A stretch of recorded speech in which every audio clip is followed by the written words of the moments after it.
President Joe Biden said Sunday that the U.S. government believes missing American journalist Austin Tice, who disappeared 12 years ago near the Syrian capital, is alive and that Washington is committed to bringing him home after Bashar Assad's ouster from power in Damascus.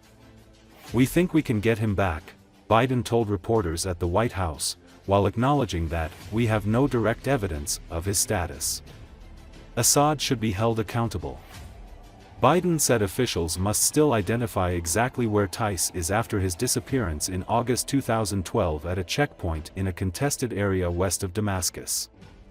"We've remained committed to returning him to his family," he said. Tice, who is from Houston and whose work had been published by the Washington Post, McClatchy newspapers and other outlets. A video released weeks after Tice went missing showed him blindfolded and held by armed men and saying, "Oh, Jesus." He has not been heard from since. Syria has publicly denied that it was holding him. The United States has no new evidence that Tice is alive, but continues to operate under the assumption he is alive, according to a U.S. official. The official, who was not authorized to comment publicly and spoke on condition of anonymity, said the U.S. will continue to work to identify where he is and to try to bring him home. His mother, Deborah, said at a news conference Friday in Washington that the family had information from a significant source, whom she did not identify, establishing that her son was alive. "He is being cared for and he is well, we do know that," she said. "We will remain vigilant. Make no mistake, some of the rebel groups that took down Assad have their own grim record of terrorism and human rights abuses. We've taken note of statements by the leaders of these rebel groups in recent days, and they're saying the right things now. But as they take on greater responsibility, we will assess not just their words, but their actions. And we are mindful that there are Americans in Syria." What does the U.S. know about where Austin Tice might be and if he's safe? "We believe he's alive. We think we can get him back, but we have no direct evidence of that yet. And Assad should be held accountable." Have you directed an operation to go get him, Mr. President? Is Assad an ouster? Get who? Austin Tice. We won't want to get him out. Yes, sir. We have to identify where he is. Thank you. Thanks, sir.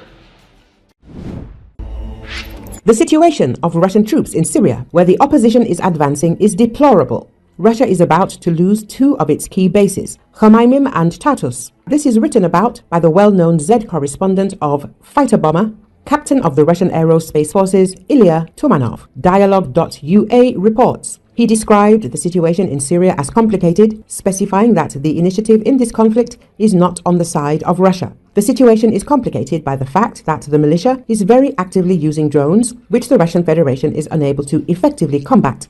As a result, Russia is on the verge of losing two key military bases in the region, the air base of Heyman and the sea base of Tartus.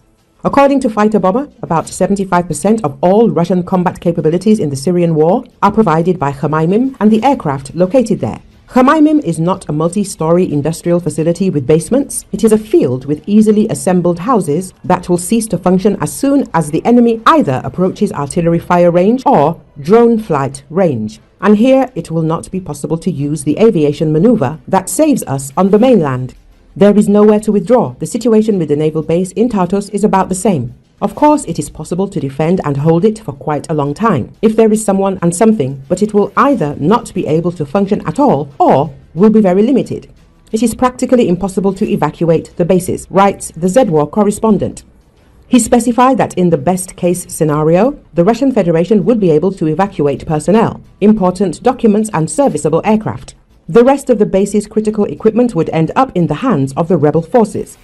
According to the propagandist, the beginning of the end of the Syrian epic for the Russian Federation will be the militia's breakthrough into Latakia. After that, the country will be lost to the Russian Federation. Recall in late November, pro-Turkish opposition forces launched a large-scale offensive against the Assad regime in Syria. In just a few days, they managed to establish control over the country's second-largest city, Aleppo.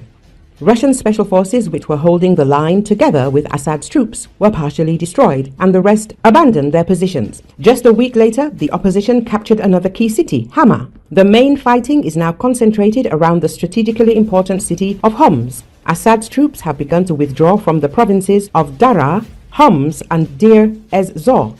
Apparently, the Syrian dictator is attempting to concentrate the remnants of combat-ready and loyal units in Damascus in order to maintain control over the capital. Meanwhile, Assad's key allies, Russia and Iran, are facing their own problems and are unable to provide him with significant support at this stage.